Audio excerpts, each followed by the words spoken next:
Hello everyone, welcome back to Football-Oranje, your home of Dutch football. AZ Alkmaar take on Aston Villa this week in an absolute monster clash, I think, in the Europa Conference League. AZ Alkmaar come in from an absolutely flying position in the Eredivisie, taking on a Villa side who I'm a fan of, and I've seen them constantly week in, week out, and I've seen how brilliant they've been in the Premier League. And of all the array of Villa podcasters I could have called upon, I've decided to go for Neil here from the Liverpool McGrath podcast. Neil, do you want to explain first of all why, when you open your mouth, you have a big Irish accent rather than a Brummie accent, and what you do? For those of you eagle-eyed watchers and people who maybe follow English football or British football or even Irish football, the clue is in the name of my podcast. So I'm obviously Irish, and I'm following Aston Villa for it's over 30 years now. I think I was 7 when I started following Aston Villa, and it was because Paul McGrath played with Aston Villa at the time, and obviously, he for me is the best ever Irish footballer, and probably like any Aston Villa fan will call him God, because that's what he's affectionately known around Villa Park, and here in Ireland we call him exactly the same. So big Villa fan, as I say, all because of the just happening to coalesce with that with the time that man played for Aston Villa, and I wouldn't have it any other way, because as I say, he was a true credit to Aston Villa, and he was a true credit to Ireland as well, the way he used to defend. And for myself as well, I mean, opening up a little bit about myself as a Villa fan as well as a Dutch football fan, it was because of Wilfred Bouma that I ended up supporting the Netherlands and then going on to Dutch football. He's returned to PSV, just sort of one thing led to another, and here we are. Now I've got this absolute clash here between AZ and Villa. Being a massive Villa fan and AZ are my favourite Dutch club, this is a bit weird. I'm actually going to the game in Alkmaar, really looking forward to it. We'll have a couple of things up on Football-Oranje's website from that game. But Neil, looking ahead to this, can I just get the Villa perspective? How do you view AZ Alkmaar? You probably had one little look at the Eredivisie table and gone, oh, they're doing well. I know that you'll probably be pretty confident, but how do you feel about this? AZ are a well-run club. They've got, like, when you look at their squad, your interest gets piqued at every second player. And I'll get on to a couple of them in a moment. But when we were drawing against Alkmaar, I was happy we were drawing against Alkmaar for 2 reasons. Because it's going to be a bloody good game. That's why. It's going to be a good, tough European fixture. Call me a masochist, call me a sadist, whatever you want. But for me, to be drawn against teams that we were going to steamroll would have been it would have taken the fun out of it. Like, I know everybody wants to progress within a competition, but you want to see good games. You want to see games again. You want to see your team pit themselves against other teams from the continent, and they don't get much better or much bigger than Alkmaar in this competition, based on what Alkmaar did last season as well within this competition too. So, as I said, their squad is absolutely chock-a-block with names that will pique your interest. Like, I'm a big fan of the right back, Sugawara. His attacking ability, Villa are going to have to look out for that, specifically down our left-hand side, getting him behind Luke Dean. And you just have to look. They've got a spattering of people who've got Premier League experience, and Bruno Martins-Indi, Jordi Clase, all those guys. And I probably butchered both of their names, but you know what I mean. It's like they've got those guys in there. They've got that experience in there, along with the youth in the likes of Ruben van Bommel. I know he's probably unlikely to start, but just look at the surname, and also other players there like Pavlidis as well, the Greek striker who just can't stop scoring. So it's going to be a really, really good game. Villa are going to need to be on the top of their at the top of their top of their game to get something out of this. And to be honest with you, Villa haven't really sparked on Thursday nights yet this season. So this is a massive game for Villa, because if you lose here, you really are looking over your shoulder and going, we don't know whether we're going to get out of this group yet. And that surprised me when Villa were drawn with AZ.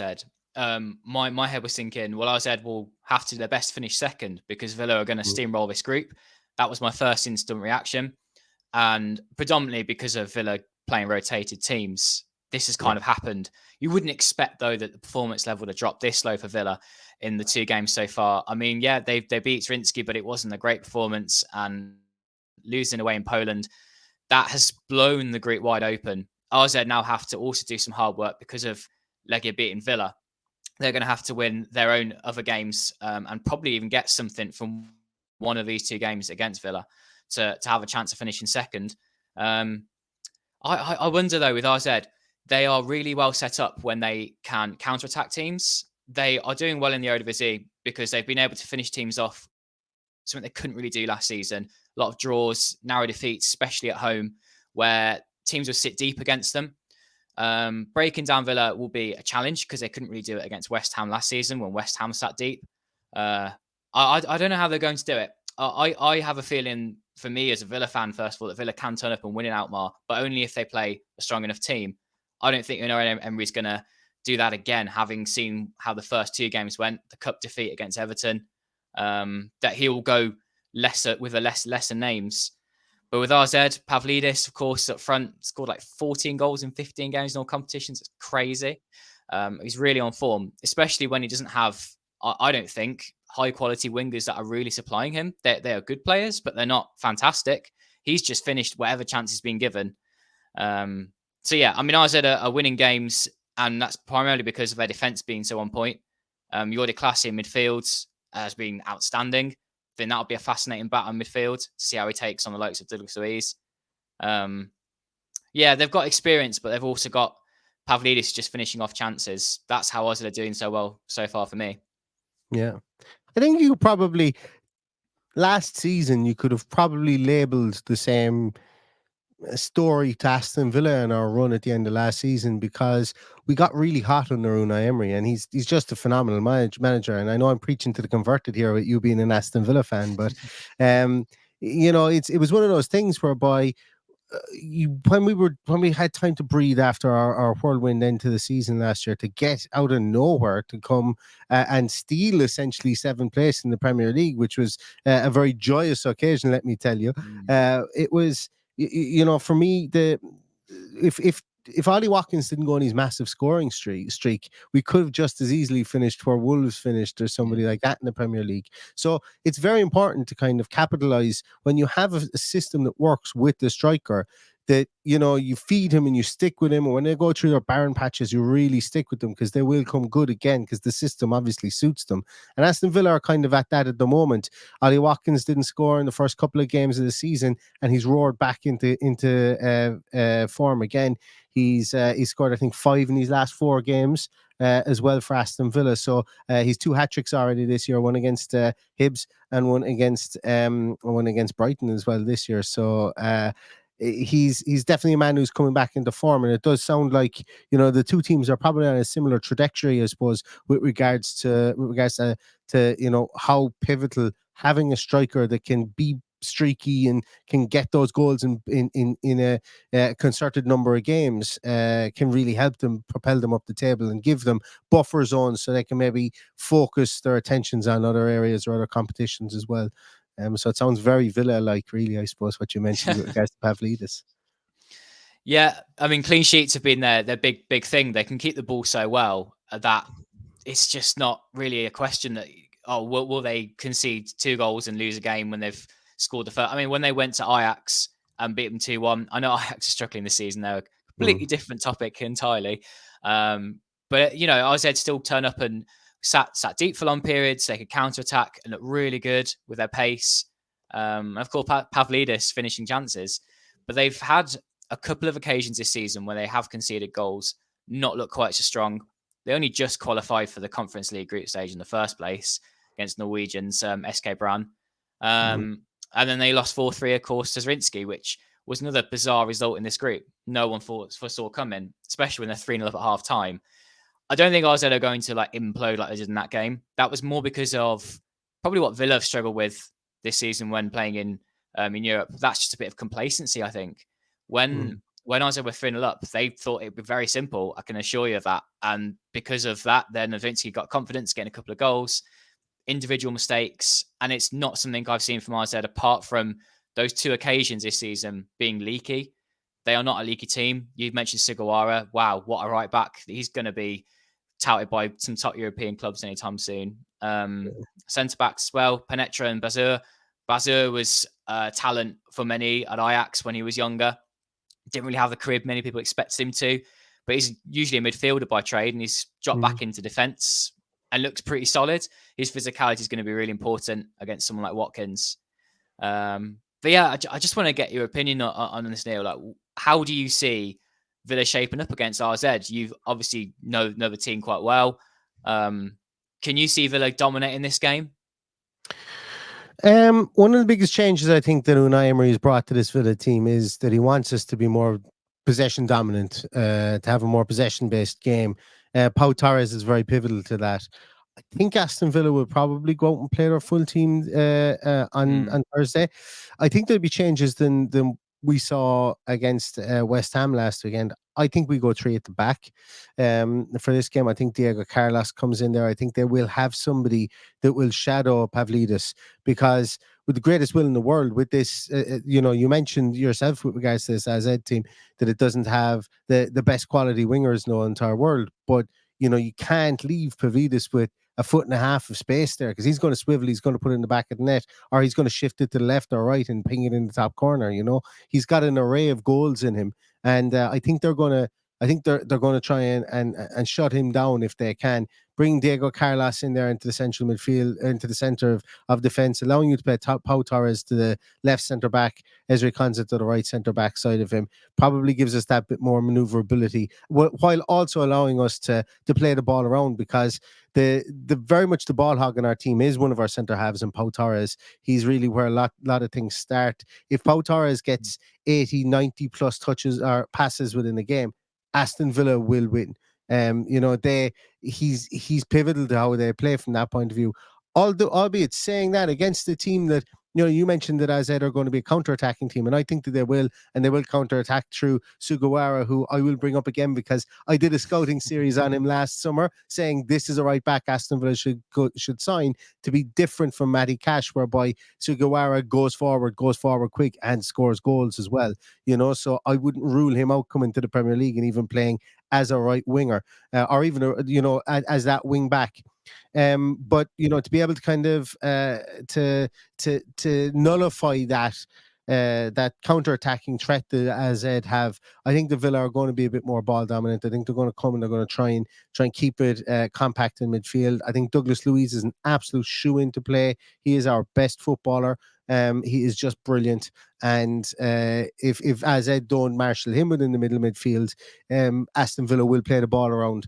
And as I say, I think that they will be able to pick AZ off. So for me, the two players, the two kind of move starters for Aston Villa are Douglas Luiz and Pau Torres. So AZ will have to do something to come up with a plan to kind of maybe pin those back or pressure them, or high press, or high or mid press with regards to the two of those, with regards to where they play.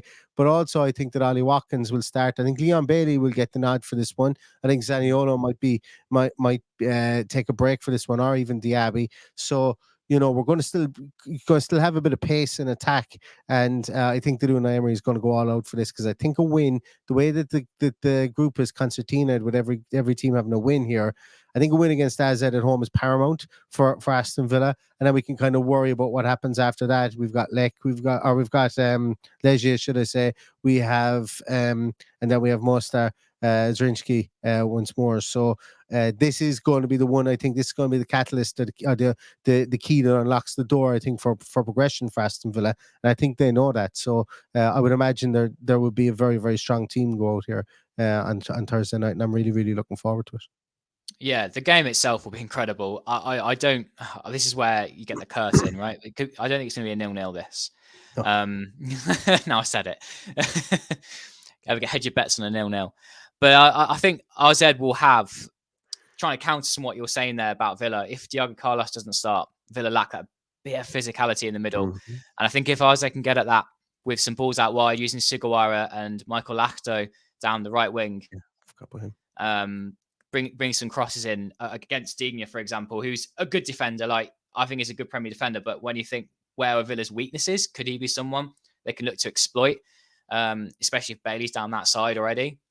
Then you've got people like Danny DeVitt, Pavlidis in the middle, who are good in the air against people that I don't think are as physically dominant in the air. Villa have a well-established Premier League side that are challenging, I think, this season for the top 5 in the Premier League.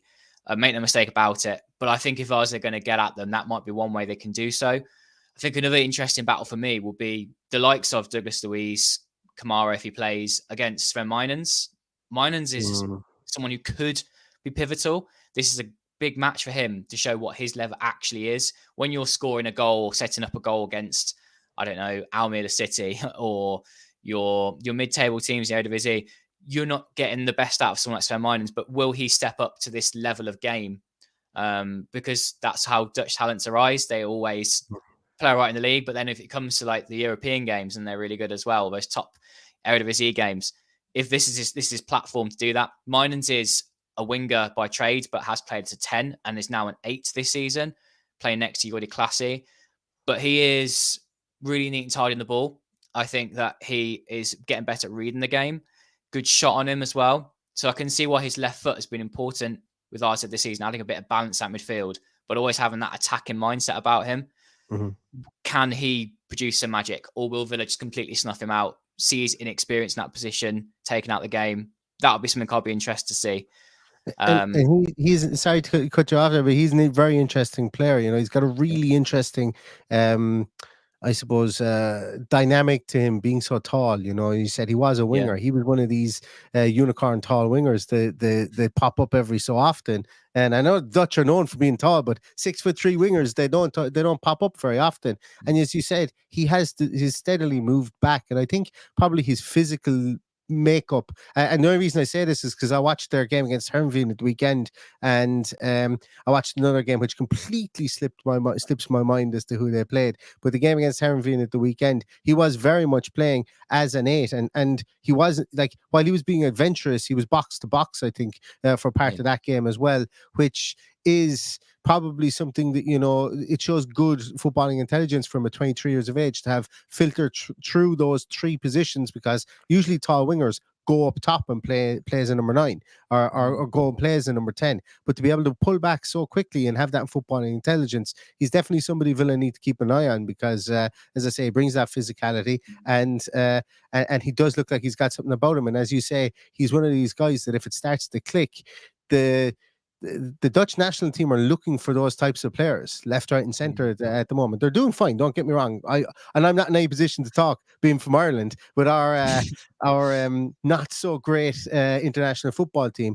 But there's you mentioned about gems in Dutch football that just emerge, you know, over the space of a season. And this guy could be one of those guys, you know, because he's got the physical makeup, and he's getting more mature in the way that he plays the game of football, it seems. Yeah, he is. And that is what you're right. Dutch national team looking for players like him that can add that bit of balance in midfield, a bit more magic. He's playing next to someone like Frankie de Jong, that I know that Ten Koopman has just tried to do. He's even come through RZ himself. And they're still looking for that person that can be that star there. I think Tijani Reinders, who also play for RZ, Minans is trying to replace him right now. Can he do that? And I just to touch on the manager here, Pascal Janssen, someone that he is a Dutch manager, but speaks really good English. He's got English family. He also is looking for that next move eventually in his career. It's not going to come this season. We believe, turned down Rangers already this season. He wants probably something a bit more attractive, I think, already coming from, you know, the 6th best league in Europe, could be 5th best league in Europe at the end of the season. He wants a nice step, such as the Premier League, I think, come the end of this. And his tactical awareness in this game will be vital. Can he get best out of his players? And they said that their bar this season is to go one step further than last season. Got to semi-final last season. Can they then go to the final? It's amazing that we've actually got 2 teams that could go on to be some of the favourites of this competition, or in this actual group here. And when you think about the other teams in this group, it's a bit of a Conference League group of death we've got here. I think so. Yeah, it is, and that's the way it transpired as well. Specifically, I think it didn't transpire that way more because of that anomalous result at the start of the group, with that 4-0 or that 4-goal comeback from Zrinski. And it's now basically, you know, every game from here on out, I think, because the league is concertinaed and every team has won one game. it becomes knockout football. Well, maybe not this game, but certainly after this round of games, it's knockout football after that. Based on the way that the league looks at the moment. But you would have to put your money, I think, on AZ and Aston Villa coming out of this group based on their pedigree, based on the strength of their team. Obviously, Villa losing to Legia Warsaw wasn't in the script for us either. We didn't play well that day. They absolutely schooled us. They played some very, very simple football.